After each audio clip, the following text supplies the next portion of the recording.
Welcome to the Slop Temple. We pray this video helps. You start by opening the project folder in Vscode so the terminal has context.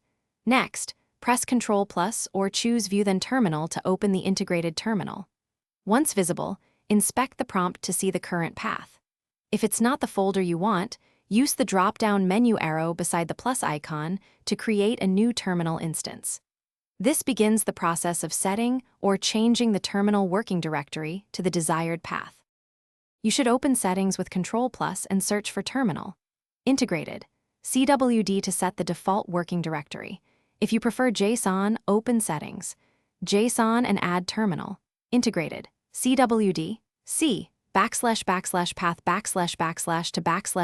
\/ folder, or use $workspace folder for the current workspace.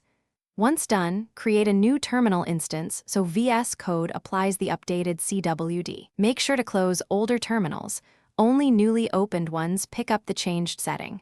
That's how you point terminals to a consistent start path. You can set a per profile CWD by editing Terminal. Integrated. Profiles. Windows or Mac/Linux, and adding CWD, path to the profile JSON. Once configured, select that profile in the terminal drop-down to use its CWD. Make sure to use workspace settings for project-specific defaults and user settings for global behavior. If the terminal still opens in the wrong folder, check shell startup files like bashrc or zshrc because they can cd to another directory. Remove or adjust that command so Vscode's CWD wins. Thanks for watching. Consider subscribing if we helped you.